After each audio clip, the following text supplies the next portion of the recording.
This program is supported by SMC Global Power.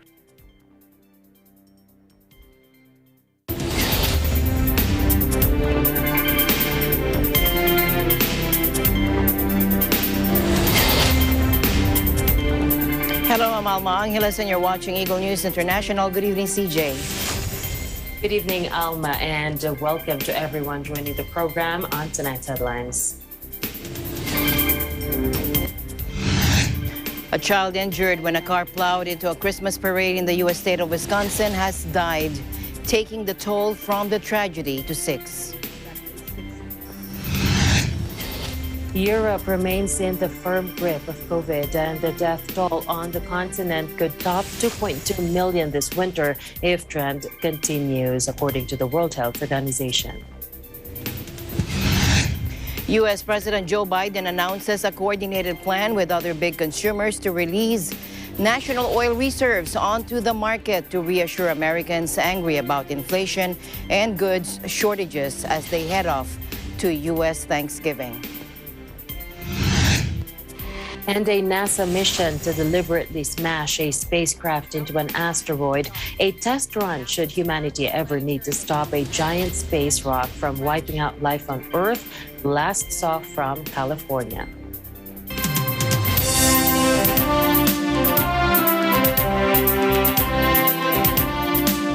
First in our news, a child injured when a car plowed into a Christmas parade in the U.S. state of Wisconsin has now died. That takes the toll from the tragedy to 6, that according to a local prosecutor on Tuesday as the suspect appeared in court. Darrell Brooks, 39, was charged with 5 counts of intentional homicide and now faces a 6th murder charge. Take a look.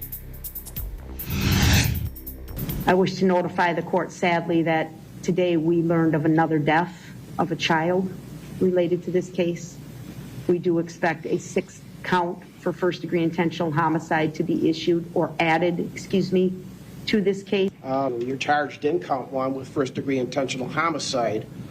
That's a Class A felony. A felony, again, the maximum possible sentence is a sentence to imprisonment for life.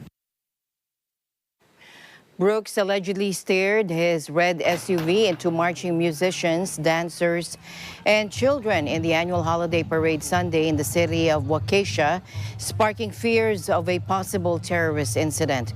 The child who died was identified by his parents on a GoFundMe page as 8-year-old Jackson Sparks.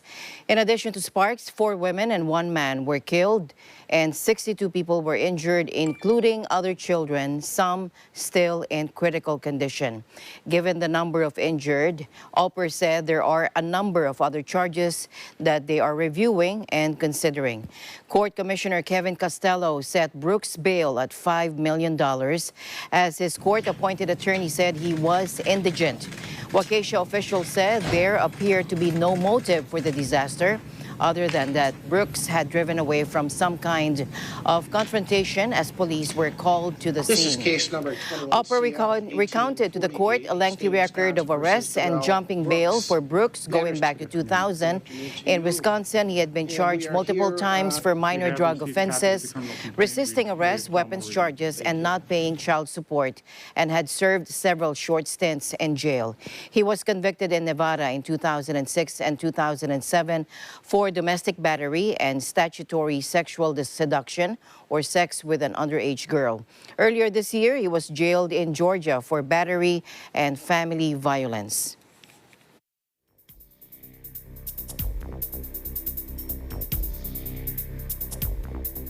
U.S. President Joe Biden has invited Taiwan to a virtual summit on democracy alongside more than 100 countries, a move that sparked indignation from authoritarian China, which is not on the list.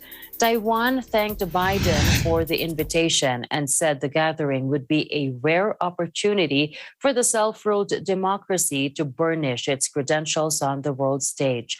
The global conference was a campaign pledge by the U.S. president, who has placed the struggle between democracies and autocratic governments at the heart of his foreign policy.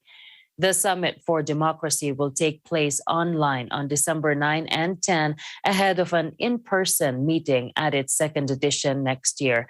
The meeting was long advertised, but the guest list published Tuesday on the State Department's website will be closely scrutinized.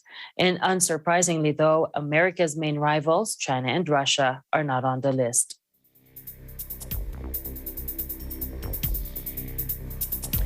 China today slammed an invitation by U.S. President Joe Biden for Taiwan to join a virtual summit on democracy alongside more than 100 countries. Let's listen in. 中方坚决反对美方邀请台湾当局参加所谓领导人民主峰会。世界上只有一个中国，中华人民共和国政府是代表全中国的唯一合法政府。台湾是中国领土不可分割的一部分。 The U.S. doesn't recognize Taiwan as an independent country, but it holds it up as a rare model of progressive democracy in Asia and maintains it as a crucial regional ally. It opposes any change to Taiwan's status by force. China balks at any use of the word Taiwan or diplomatic gestures that might lend a sense of international legitimacy to the island. In a related news, the Kremlin said that the upcoming summit on democracy organized by U.S. President Joe Biden aims to divide countries after Russia was not included on the guest list. The United States prefers to create new dividing lines to divide countries into those that, in their opinion, are good and those that are bad, according to Kremlin spokesman Dmitry Peskov. He also added that Washington is trying to privatize the term democracy. Washington's main rivals, China and Russia, were not on the guest list published by the State Department on Tuesday. Biden has invited around 110 countries to the virtual summit on democracy that will take place online on December 9 and 10. 2 patrol boats sent by the U.S. to strengthen the Ukrainian Navy arrived Tuesday at the southern port of Odessa amid Western fears that Russia might be plotting to invade its neighbor. Part of Washington's security and package, the 2 Island-class patrol boats arrived at the Black Sea port aboard a cargo ship. Along with 2 other vessels of the same type received by Ukraine in 2019, the boats will ensure the naval security of Ukraine in the Black Sea and the Sea of Azov, according to the Defense Ministry in a statement. The Black Sea is a sensitive region for Russia, which controls the Crimean Peninsula after annexing it from Ukraine in 2014. And since then, Kiev has fought a conflict with pro-Russia separatists in the east of the country, which has claimed more than 13,000 lives. Western countries have this month raised alarm over reported Russian military activity near Ukraine, with the U.S. saying it has real concerns over a new troop buildup on the border. Moscow has dismissed growing Western claims that Russia may be preparing to invade Ukraine. On Tuesday, Russian President Vladimir Putin's spokesman said the Kremlin was concerned that Ukraine might be getting ready for an offensive in the east. Kiev has denied the claims. Spokesman Dmitry Peskov also said that any U.S. moves to send more hardware and military advisors to Ukraine would only raise tensions further.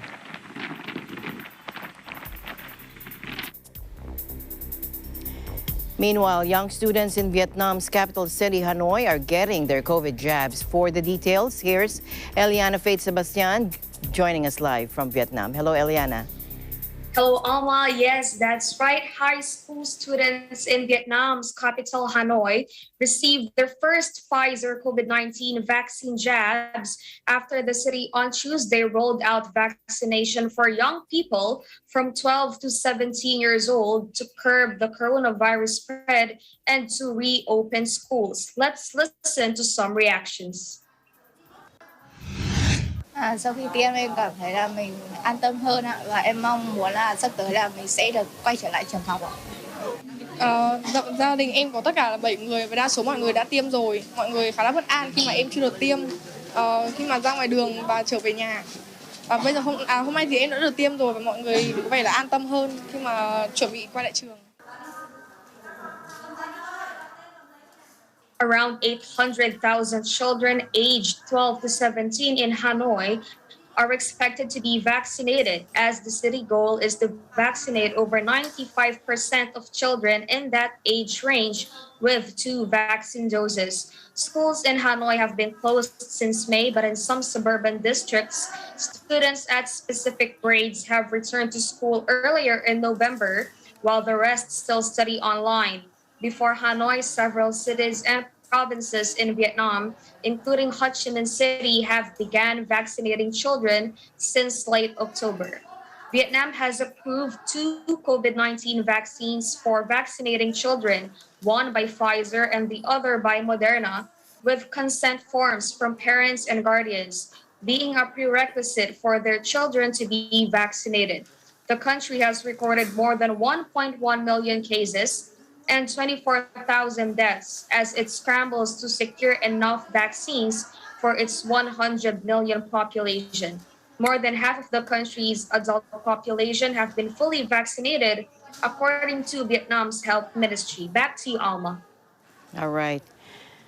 Okay, Eliana, how's the status of lockdowns there? Are there any changes, border restrictions, SOPs, curfews? How are you doing? So for Alma here in Da Nang, Vietnam, almost businesses are back to normal. And the locals and as well as the foreigners are getting their second doses of vaccines as well. However, we are still advised to be careful and wear masks when we are in public. So basic safety protocols then. Yes, Alma. Thank you very much for your update. Eliana, stay safe always. Thank you for your time. Thank you, Alma, reporting live from Da Nang, Vietnam. This is Eliana Faith Sebastian. We live in interesting times. Europe remains in the firm grip of COVID, and the death toll on the continent could top 2.2 million this winter if current trends continue, according to the World Health Organization on Tuesday. Some 700,000 could die in the coming months, the WHO said, as cases creep up across Europe, prompting some countries to reimpose tough restrictions. The WHO expects high or extreme stress in intensive care units in 49 out of 53 countries between now and March 1st, 2022. Now, cumulative reported deaths are projected to reach over 2.2 million by spring next year. It added, up from the current 1.5 million. The rise in Europe was being driven by a combination of the highly contagious Delta variant, insufficient vaccination coverage, and the easing of measures such as mask wearing and physical distancing.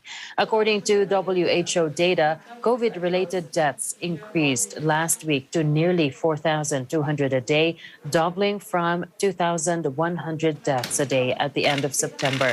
The WHO also said evidence was growing that vaccine-induced protection against infection and mild disease was declining. The COVID-19 situation across Europe and Central Asia is very serious. The WHO said we face a challenging winter ahead. That according to Regional Director for WHO Europe, Hans Kluge, in a statement. He called for a vaccine plus approach consisting of vaccinations, social distancing, the use of face masks, and hand washing.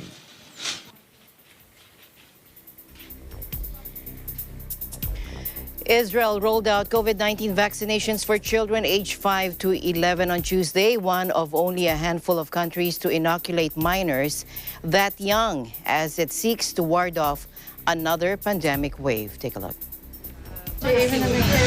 I came here to have my 2 youngest children vaccinated. I've already had my oldest children vaccinated. I think it's very important. I do believe in the vaccination. I think it's we need to think of the public in general. I had doubts, and then I was part of I think it was through Misrad Briut, the health office. There was information evening for doctors, and so I saw a lot of different research, and my worries were put away. So we came here today for taking a vaccination for the corona, I and my husband, we were vaccinated at the beginning, and we were very excited that we are the opening of the vaccination for 5 years to 11 years, and we know that we need to do the vaccination in order to get to life. We were in a quarantine a lot of time, and the kids go to school. Over the summer, the Jewish state experienced an upsurge in coronavirus infections fueled by the Delta variant and launched one of the earliest campaigns for booster shots. As infections creeped up again, Prime Minister Naftali Bennett has pointed at a children's wave, stating on Facebook that about half of the recently confirmed cases were among those below the age of 11. Authorities had already begun immunizing those aged 12 to 17, but decided to lower the age threshold in the wake of trials by Pfizer and recommendations from a panel of Israeli scientists. Israel was one of the first countries to launch vaccines against the coronavirus last year, thanks to a deal with Pfizer that gave it access to millions of doses in exchange for data on the vaccine's efficacy. More than 5.7 million of the country's 9 million people are now fully vaccinated. Israeli experts recommended inoculating younger minors following a green light from U.S. regulators. The Interagency Task Force for the Management of Emerging Infectious Diseases, or IATF-EID, should look into further studies on whether the vaccination of children aged 5 to 11 years old against COVID-19 is really beneficial. National Task Force Against COVID-19 Medical Advisor Dr. Ted Herbosa said on Wednesday. At the Laging Handa briefing, Herbosa cited that children carrying a dreaded coronavirus usually have very mild symptoms such as cough and fever. Herbosa, however, noted that some minor COVID-19 patients get multi-organ dysfunctions when treated at the hospital's intensive care unit. Let's listen in. Sir. Katapos nun, Dr. ano po ba daw yung mga pag-aaral? Magdadagdag pa tayo ng polisiya. So kailangan ding tutukan ng ating IATF at ng mga advisor kung talagang beneficial ba talaga ibigay ito sa mga Pilipinong bata. So, 2 steps pa tayo. Opo. Ang mga bata kasi, very mild ang kanilang simptomas ng COVID. Pag ibig sabihin very mild, mga 1-2 araw lang, parang ubusipon. Pero may mga bata na nagsasuffer din ng mga multi-organ syndrome na ICU din. At may mga namamatay din, lalo na kung may comorbidity, yung mga bata. Ang pangatlo na rason ay yung mga bata na may tinatamaan ng tinatawag na long-term sequelae or long COVID. Yung long COVID kasi humihina yung puso nila, humihina yung baga nila, at hindi nila nagagawa yung mga normal activity.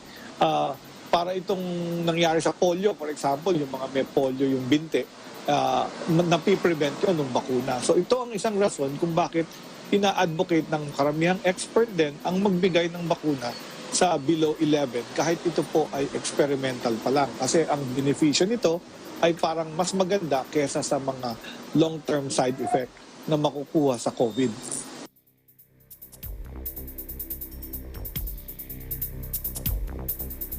Meanwhile, New Zealand said today it will not reopen to foreign travelers for at least another 5 months as it slowly relaxes some of the world's toughest pandemic border restrictions. The Pacific nation's COVID-19 response minister Chris Hipkins said New Zealanders stranded in Australia could return home from mid-January and Kiwis traveling from elsewhere would be allowed in a month later. But foreign nationals must wait until the end of April under the blueprint for a phased reopening unveiled today. New Zealand closed its borders in March last year, requiring all international arrivals to undergo 2 weeks of hotel quarantine, a period that was recently cut to 7 days. Mr. Hipkins said under the new regime, travelers would self-isolate for 7 days, provided they were fully vaccinated and passed a series of COVID tests. The move also comes amid mounting pressure from overseas-based New Zealanders frustrated at being unable to book spots in the overstretched hotel quarantine system. Local media regularly carry reports of Kiwis unable to return home to visit to see and visit dying relatives because there are no available quarantine rooms. And the news continues here on Eagle News. CJ and I will be back right after this.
Welcome back to the news. International alarm mounted on Tuesday over the escalating war in Ethiopia as Tigrayan rebels claim to be edging closer to the capital, Addis Ababa, and more foreign citizens were told to leave.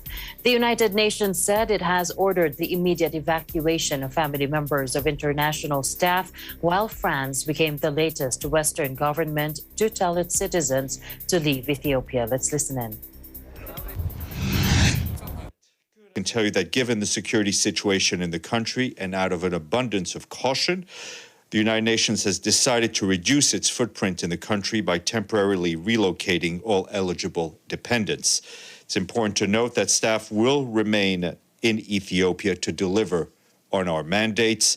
We will continue to monitor the situation as it evolves, keeping in mind the safety of our staff and the need to continuing to stand and deliver and to continue our operations and support all the people that need our assistance.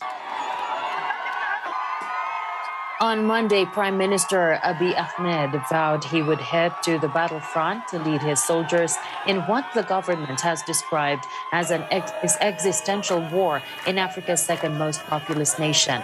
Thousands of people have been killed since fighting erupted in November 2020, triggering a desperate humanitarian crisis that the UN says has left hundreds of thousands on the brink of famine and displaced more than 2 million. A scramble to evacuate foreigners was continuing 3 weeks after the government declared a state of emergency and ordered residents to prepare to defend the capital. The Philippine Overseas Employment Administration has imposed a total deployment ban of Filipino workers to Ethiopia in the wake of the continuing conflict between the government and insurgents.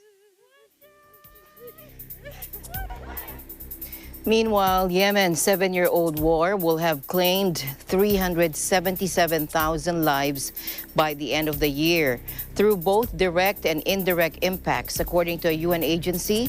This was estimated in a report published on Tuesday.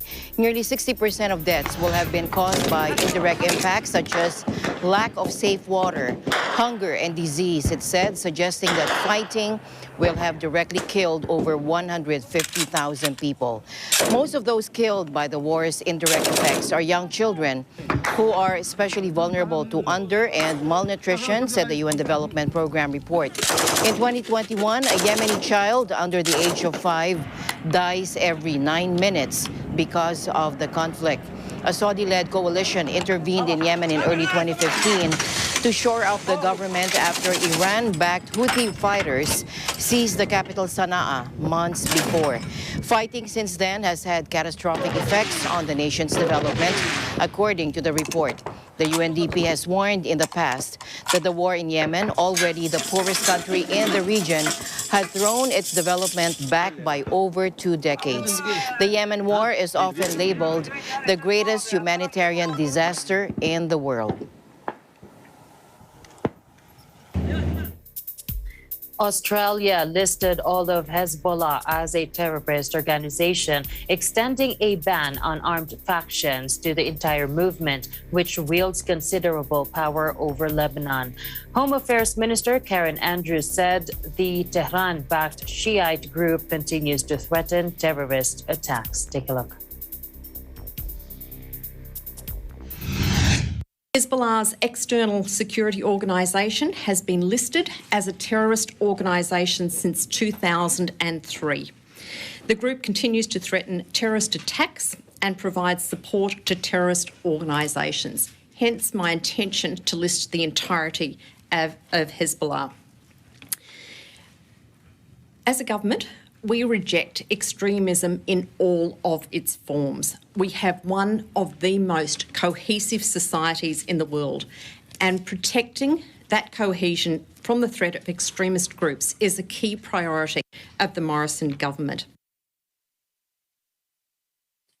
Hezbollah is part political party and part militia, the only group in Lebanon to have refused to disarm since the civil war ended in 1990. The movement, which plays a pivotal role in Lebanese politics, has been accused of fueling Syria's civil war by sending thousands of fighters across the border to prop up President Bashar al-Assad's regime. In 2006, it fought a short yet devastating war against Israel. Critics have accused the movement of killing former Prime Minister Rafiq Hariri in 2005, and more recently of blocking investigations into the cataclysmic 2020 Beirut port explosion. The U.S. government has notified Congress that it will remove the official terror group designation from former rebels of the Revolutionary Armed Forces of Colombia, or FARC, according to a congressional source telling this to AFP on Tuesday. Without confirming the actual action plan, State Department spokesman Ned Price said they had notified Congress of the upcoming actions related to the FARC. Take a look. Myra, there are certain processes that require consultations and notifications. And so what I can say in this case is that today the Department of State has provided Congress with notifications of upcoming actions we are taking with regard to the Revolutionary Armed Forces of Colombia, or the FARC. The peace accord ended 5 decades of conflict with the FARC, and it set Colombia on a path to a just and lasting peace. And so we remain fully committed to working with our Colombian partners on the implementation of the peace accord. As you know, we were just in Bogota a couple weeks ago, where we met with President Duque. We met with the foreign minister as well, and others in the Colombian government. The decision comes on the eve of the 5th anniversary of the peace pact between the Colombian government and FARC, which led to their being disarmed and dissolved after decades of fighting. The U.S. officially designated FARC as a foreign terrorist organization back in 1997, the halfway point of the rebels' 6-decade conflict with the government. On November 24, 2016, after negotiations in Cuba, the fearsome guerrilla group laid down their arms and signed a peace deal with then Colombian President Juan Manuel Santos. But the terror label has continued to weigh over its members, including those who have now transformed themselves into a political party. The nation of Chile now faces a December runoff in its most polarizing presidential elections in decades. Ultra-conservative Congressman Antonio Paz placed first in Sunday's election, pledging to crack down on crime and illegal immigration. On the far right is lawyer and ex-MP Jose Antonio Paz, 55, an outspoken admirer of Chile's former dictator Augusto Pinochet and of his neoliberal economic model that has boosted private enterprise, critics say, at the expense of the poor and working classes. Leftist candidate Gabriel Boric, a former student protest leader, came in a close second.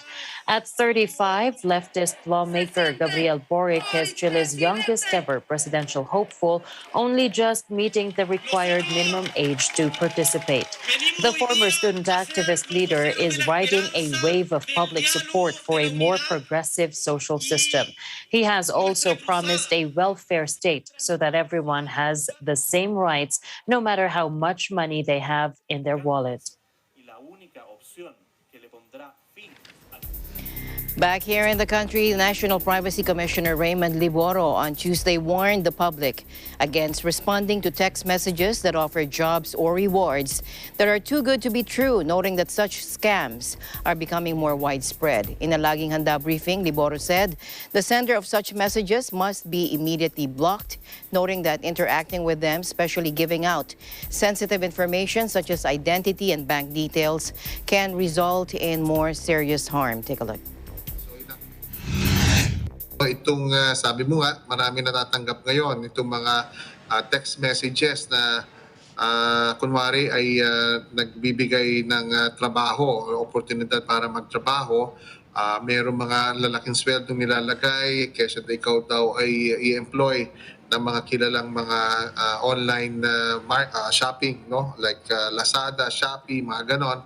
Gusto ko lang sabihin, scam po ito. Huwag niyo pong tangkilikin yan. I-block nyo po yan at i-remove. Huwag nyo hong ibasura nyo ho yung mga text na yan dahil kayo po ay lalansiin lamang nito. Na-monitor po namin sa aming pong pagtingin at investigasyon ay kayo po ay lalansiin lamang nito upang magbigay ng inyong personal details. At ang dagdag na peligro ho nila, pinakamalaking peligro nito, Yusek Rocky, no, ay nanakawan ka ng pera in real time.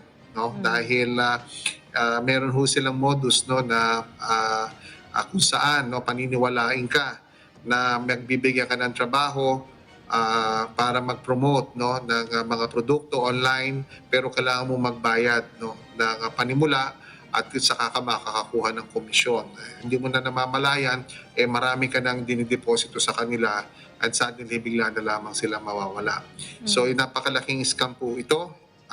Ito po ay sa pag-aming pagmamonitor, hindi lamang nangyayari sa Pilipinas, maging sa ibang bansa. At ito po ay, again, no, ay ginagawa po ng isang organized syndicate, kaya mag-ingat po tayong lahat.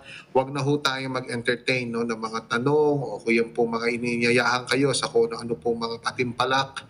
At ito po mga ganito na nag-o-offer ng mga trabaho, mga too good to be true, no, na mga offer. Huwag nyo na ho yan tatangkilikin. Huwag ho kayo magbibigay ng personal information po ninyo, lalong-lalo na mga bank details po ninyo sa mga nagte-text sa inyo na hindi nyo naman po kilala. At kung kayo po, again, no, ay mabibiktima po nito, maaari nyo po i-report yan doon ho sa inyo mga telco, sa National Telecommunications Commission po, meron din reporting po dyan, at maging ho sa National Privacy Commission, no, maaari nyo rin pong i-report po yan.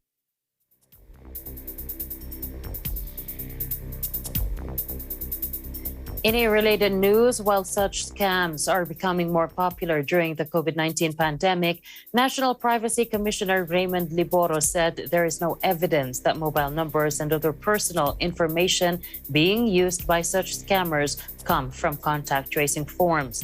To avoid becoming the target of such scams, he warned against giving out personal information to untrusted entities and carefully read the terms or conditions of companies that are asking for such data. Take a look. Pinag-uusapan natin is an organized international or global na sindikato ang gumagawa nito. at gumagamit no, ng mga numero na nakuha po nila sa marahil sa ibang paraan po. No, malalaking database po ang ginagamit nila dito. Maaaring nanggaling po yan doon sa mga dati hong na-breach o na-hack. Ginagalugan na rin natin yung dark web dito, yung Secraki, upang malaman kung meron nga pong nagtitrade no, nitong mga numbers no, ng mga Pilipino dyan at ginagamit po dito. So, although nababanggit mo nga yung contact tracing, lagi din natin sinasabihan yung mga nangongolekta po niya ng pangalagaan po yan. Posibilidad yan ano, sa ibang sabi ko nga magamit po ng hindi tama, pero in this particular case, no, nakikita po natin pagkat libo-libo, kundi 100,000 Pilipino po nakakakuha nitong mga text na ito, ay napakahirap pong gawin niya kung isa-isahin niyo yung mga contact tracing forms or health declaration forms. No? But still, gusto nating sabihin again, itong mga nangangasiwa ng ating contact tracing na pangalagaan din ang mga numero niya. Pero sa meron po tayong mga data protection officers sa mga telcos at gusto ko lang sabihin, pinatawag din namin sila upang ipaliwanag nga kung paano nagagamit itong network or telco infrastructure para mapadala itong mga spam na ito. At mananagot po no, ang sino man, lalo na po ang mga telco, kung ang mga numero no, na ating pong ipinagkatiwala sa kanila ay hindi ginagamit po sa hindi otorisadong paraan. Yes, definitely. No, ito pong cellphone numbers po natin no, ay ito po ay kinukonsidera no, the personal information, personal data at ang pagprotekta po nito ay sakop po ng Data Privacy Act. Tulad nga po, lalo-lalo na ho sa sitwasyon na ito na nagdudulot ng ng hindi mabuti no, na napaka-tangible, sabi nga nitong kapahamakan na maaaring gawin kapag ito nga po ay ginagamit sa mga scam. So tayo po again ay mag-iingat, huwag ho basta-basta binibigay ang ating personal information tulad po ng mga mobile numbers natin.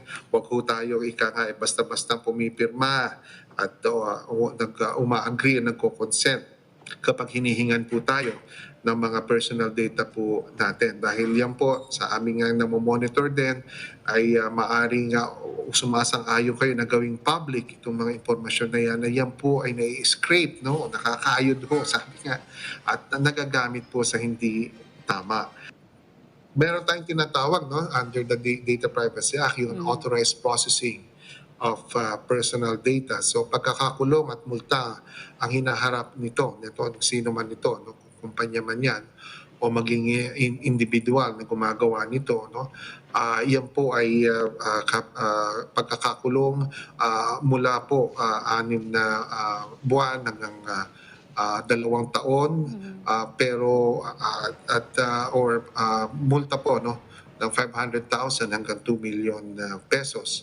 At kapag mas sensitibo mga impormasyon ang nagagamit po na hindi otorisado, mas doble ho ang multa po nito. No? At marami na ho tayong mga kumpanya, right, na-recommenda na for prosecution dahil ho for an authorized processing of personal data.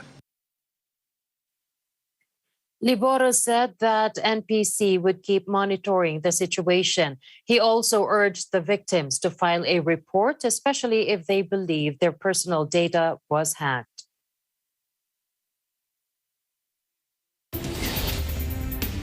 Eagle News will be back with more stories. Please don't go away. Mula noon hanggang ngayon, gabay natin ang MTRCB ratings sa matalino at responsableng panonood.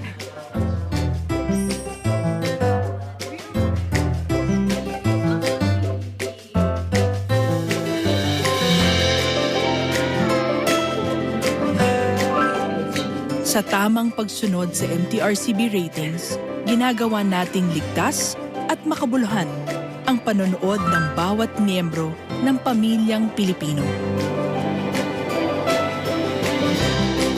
Lumipas man ang panahon, hanggang may pamilyang Pilipino, andyan ang MTRCB.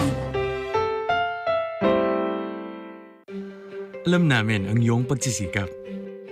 Dama namin ang iyong mga sakripisyo. Kita namin ang pagharap mo sa bawat pagsubok. Kaya sa kabila ng mga hamon ng buhay, nandito kami para umalalay. Kasi katulad mo, gusto rin namin ang magandang bukas para sa kanya. Hatid namin ang dekalidad na edukasyon at makabagong pasilidad sa abot kayang halaga. Kaya huwag ka na mangamba. Sasamahan ka namin tuparin ang mga pangarap niya.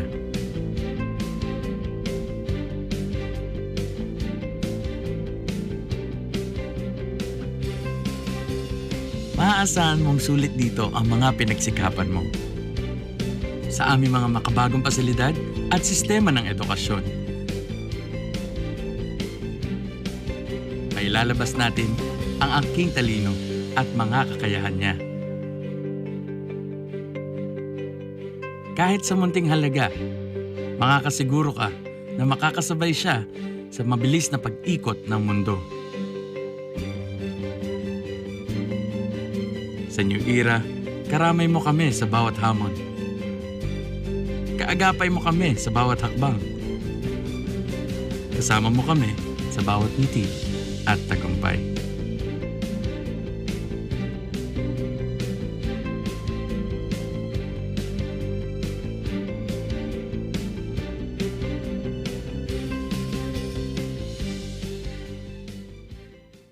Merienda time na! Anong mas importante? Antok o gutom?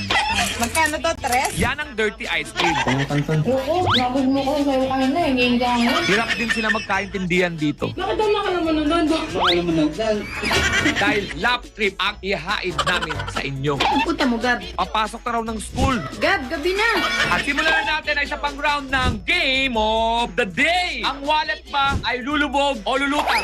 What is Snackable Videos? Pere? Sila ang mga kinikilalang bayaning may mahalagang papel para makamit ang kalayaan at pagbabago sa Pilipinas. Pero sa panahong ito, may mga bagong bayaning nakikipaglaban sa sakit na lumaganap sa buong daigdig, ang COVID-19. Ang ating mga frontliner, gaya ng healthcare workers, mga doktor, nurses, medical technologists, at iba pang health professionals, mga pulis, sundalo, security guards, mga tauhan na nangangalaga sa seguridad at mahahalagang pangangailangan ng bawat komunidad. Ang mga bagong bayani, ating pasalamatan. Kilalanin ang kanilang sakripisyo at serbisyo para sa lahat.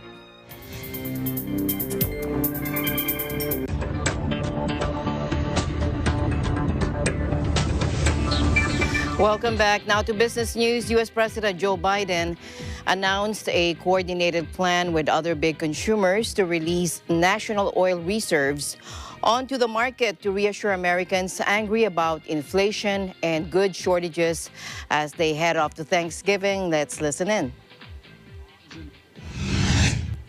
Today, we're launching a major effort to moderate the price of oil, an effort that will span the globe in its reach and ultimately reach your corner gas station, God willing.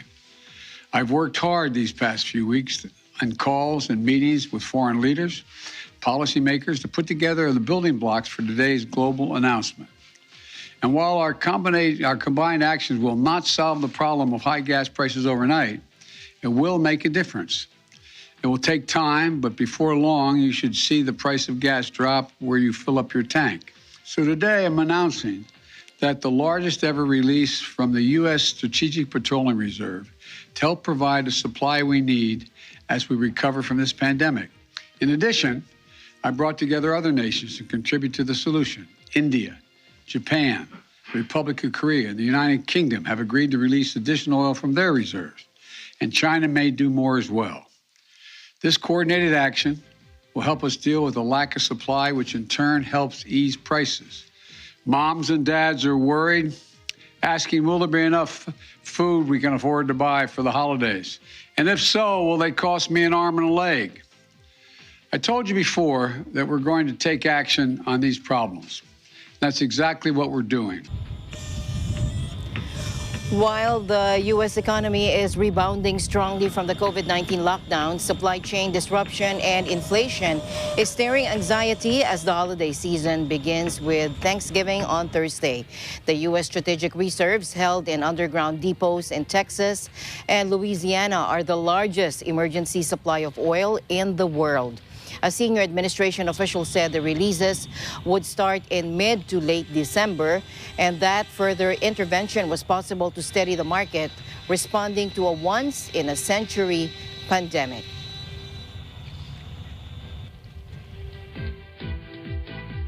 Albert Einstein's handwritten notes for the theory of relativity fetched a record 11.6 million euros or $13 million at an auction in Paris on Tuesday. The manuscript discusses his theory of general relativity, building on his theory of special relativity from 1905 that was encapsulated in the famous equation E equals mc squared. Take a look.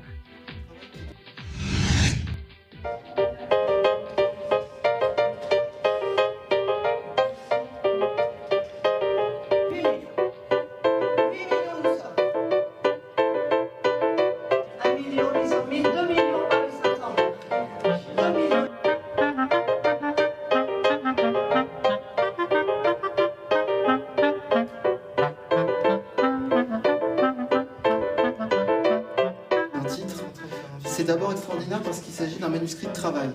Et dans le cas d'Einstein, un manuscrit de travail, donc un brouillon avec ses ratures, avec ses corrections, c'est très rare parce qu'Einstein était quelqu'un qui gardait assez peu ses brouillons.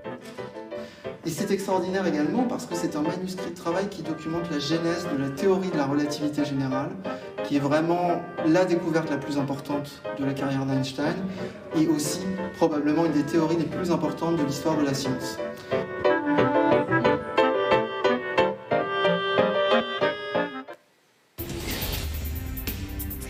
And the news continues here on Eagle News. We'll be right back.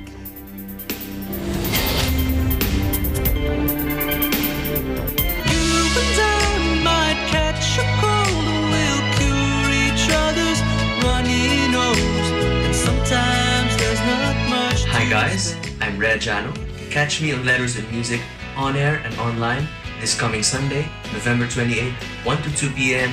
only here on Net 25. See ya!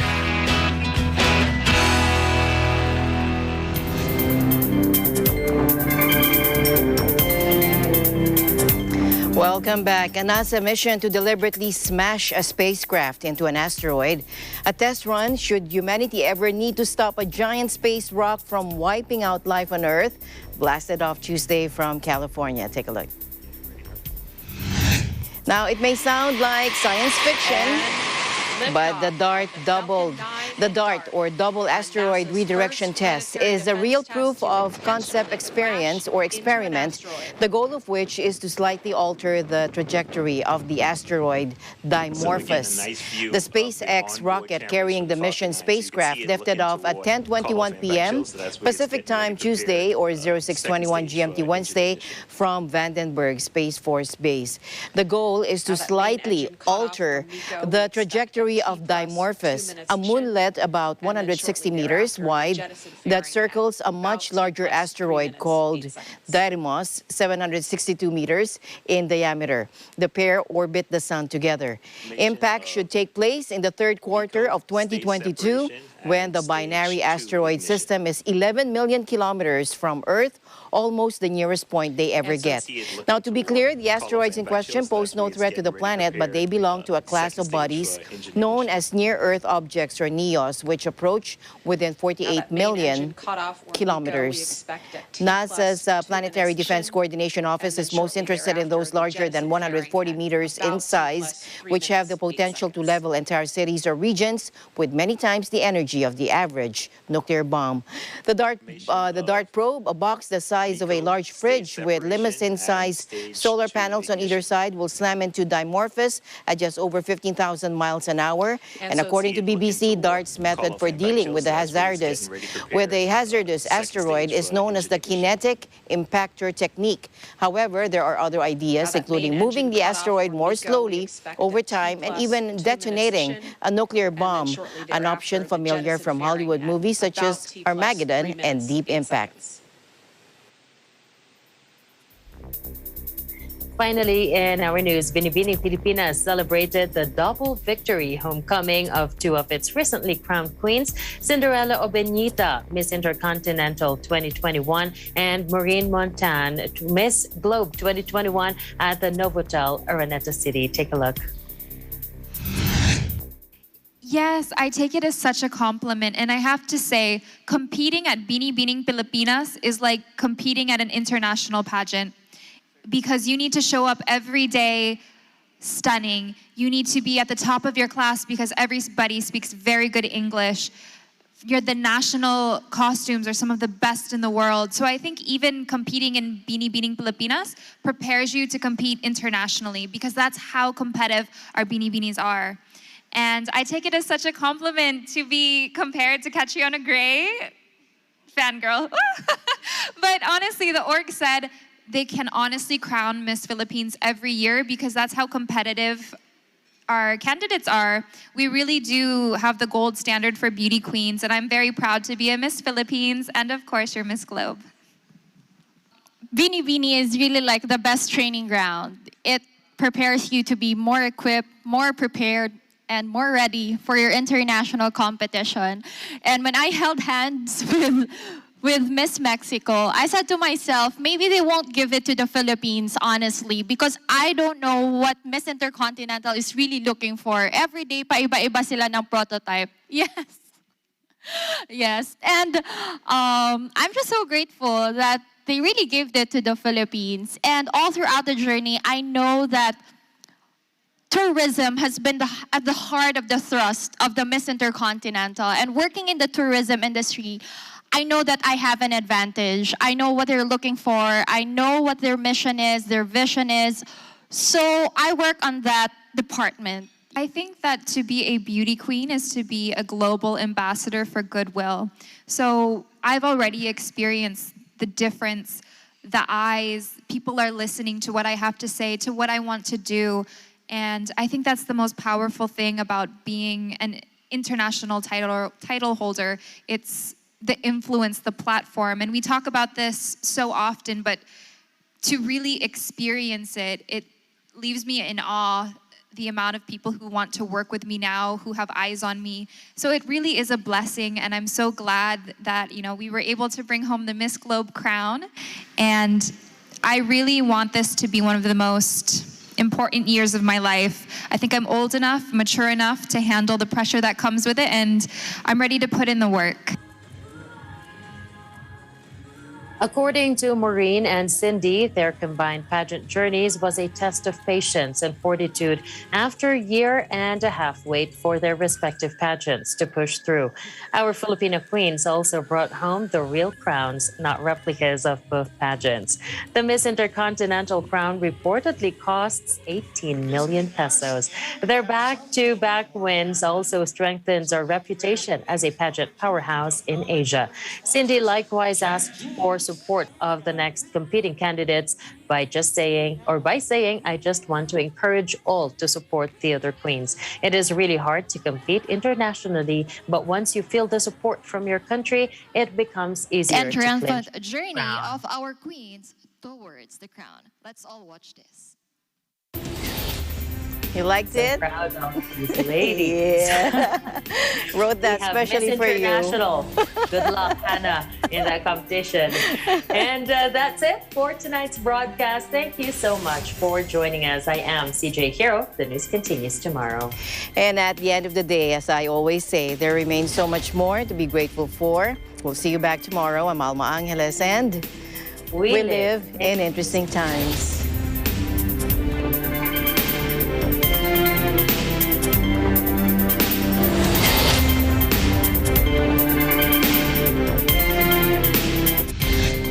This program is supported by SMC Global Power,